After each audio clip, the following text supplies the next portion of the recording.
back to Board Online, Board Offline. I'm Baker, and this is our final video in the series covering Pandemic in the Lab. This will be our review video. So let's start off with some of the major changes that this brings to Pandemic. Because unlike a lot of other expansions that you might see for some board games, this really changes some of the core mechanics for Pandemic. The fact that you no longer just discard 5 cards at a research center, that's a pretty big change, and I think it's a good change. It really feels it really adds to the theme of the game. I think it allows, for one thing, for multiple people to work on the cure for a particular disease. You know, you're going to have initially you're characterizing the disease, and then you're testing the cure in the field, and then finally curing the disease, and adding those steps in there, and knowing, you know, if you play the game, you're just like, okay, you got to put one card down first, and okay, it's blue, and okay, now we got to put another card down, and if we want to, we can take a cube off. If you just play it like that, it's not really going to add anything to the theme. But if you really think about what these things are symbolizing that you're doing, it really adds to the theme a lot. I think it really brings you into the game even more than Pandemic did originally. So I think that's a good change, really. I'm not sure if I'll go back to playing Pandemic the original way. I might eventually just, you know, maybe for introducing it originally to people, because it certainly is a little more complicated. A little bit more complicated, not by much. If I'm introducing it to somebody who I think is you know, fairly well versed in board games or picks up on things like that pretty easily, I probably will go ahead and include in the lab if I'm introducing it to them.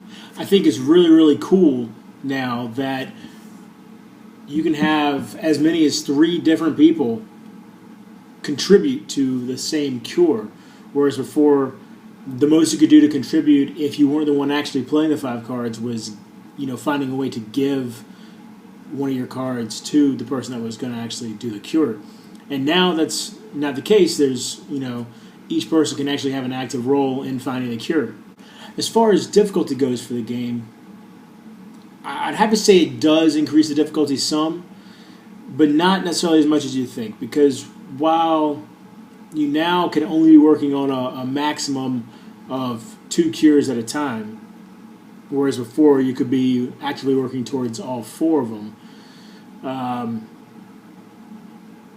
you're able to split the job up. You're not having to worry so much about meeting up with people to exchange cards quite as much. So while initially it ratchets up the difficulty some, having those jobs split up then brings the difficulty back down a little bit. So it certainly is more difficult this way than it was previously, but I wouldn't say it's unbearable. If you think you're ready for a bigger challenge, you know, from 4 and 5 epidemics and maybe even 6 epidemics, then go ahead and, you know, In the Lab would be a good addition to increase the difficulty just a little bit while adding tons of theme to the game.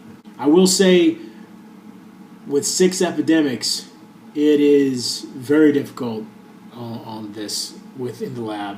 So keep in mind that, you know, I'm not saying it's impossible. I'm sure it's not impossible. I'm sure that it is possible to beat the game with 6 epidemics within the lab. It hasn't happened for me yet, but, you know, my wife and I will keep trying, and maybe eventually we'll finally beat it. We've beaten 6 epidemics with the regular with just the base game. So we'll see if we're able to do it within the lab eventually. So as far as other people in my game group, my cousin Bill really enjoys In the Lab. He has not asked to play Pandemic by itself since we got In the Lab. That's the only way he wants to play it so far. Same thing with my wife. She really, really loves this expansion.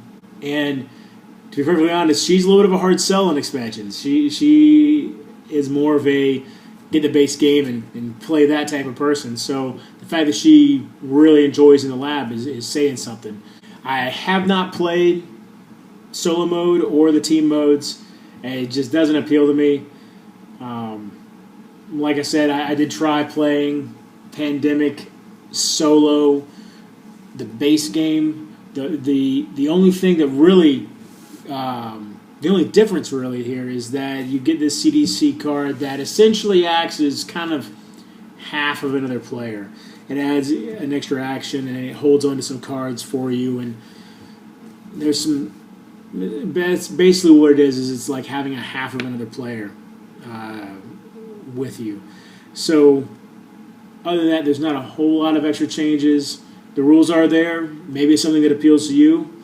If so, I mean, if you already like Pandemic and you're looking for a more streamlined way to play solo where it's actually been play tested, it does list out specific roles that you should not use while playing solo. It does list out specific events that should not be used while playing solo. So maybe that's something that appeals to you, and if so, I would definitely recommend this expansion even more so for you. Okay, let's talk about the roles for a second. Pilot, pretty cool, especially if you team up with the medic. The pilot has I like that role a lot. Virologist, I love the virologist. That's probably my favorite out of this box. The ability to pull cubes from anywhere in a region by discarding the card is fantastic. The local liaison is a pretty powerful card too. Her ability to, she's able to pass those cards off much more efficiently, and I like that a lot. And the field director, having him, put him in like a central hub like Baghdad, which is connected to, I believe, 5 other cities. And if you're having a lot of problems in the black region, put him in Baghdad and you can pick off a lot of those trouble cities and from one spot without moving around, so it saves on a lot of action. So the roles that come in this game are definitely very solid additions. Out of all of them, I'd say probably the pilot's the weakest of the 3, and even his power, or I'm sorry, of the 4. The pilot's the weakest of the 4, and even his power is pretty good, pretty useful. So with all that being said, bottom line, I love this expansion.